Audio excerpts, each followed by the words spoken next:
Afrique Résurrection, je suis Safi Enjoy Life, chercheuse en histoire et culture africaine. Aujourd'hui, je vais vous raconter les conséquences de la bataille de Vertières. Avant de rentrer dans le vif du sujet, imaginez que vous divorcez et que c'est vous qui gardez la maison, les enfants et 100% des parts de la société que vous aviez ensemble. Si la personne dont vous divorcez est un sociopathe pervers narcissique, est-ce que vous pensez que cette personne va en rester là? C'est exactement ce qui s'est passé lors de la séparation entre Haïti et l'État français. C'est-à-dire que la bataille de Vertières n'a pas simplement été une humiliation militaire pour la France, ça a surtout été une perte financière colossale. D'abord, la guerre a coûté énormément à Napoléon puisqu'il a dû envoyer des renforts pendant des mois et donc payer des soldats, des bateaux et de l'artillerie.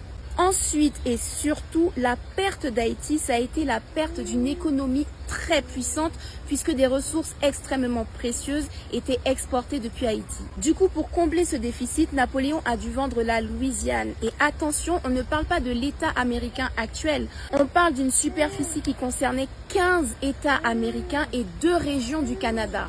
À cette époque, la Louisiane était tellement gigantesque qu'elle s'étalait du nord au sud des États-Unis et qu'elle séparait le pays en deux. Dites-vous que cette Louisiane de l'époque représentait 22% du territoire américain actuel, c'est-à-dire 2 millions de kilomètres carrés. Vous pouvez imaginer le seum de Napoléon de renoncer à ce territoire stratégique à cause d'Haïti. Vous vous doutez bien que l'État français n'a pas souhaité en rester là.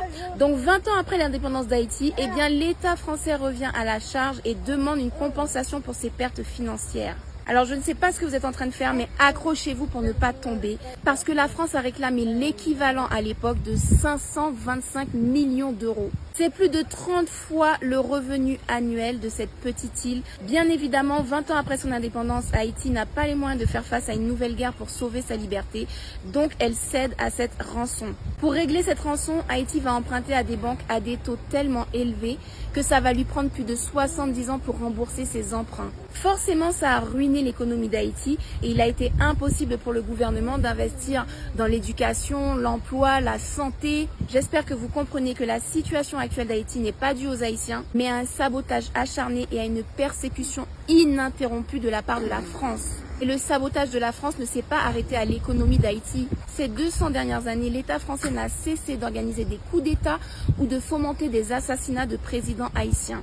La vraie solution pour Haïti, ce n'est pas de couper des tentacules qui repoussent, mais bien la tête de la pieuvre. Nous aurons le temps de développer tout ça dans d'autres chroniques, donc surtout restez connectés à Afrique Résurrection.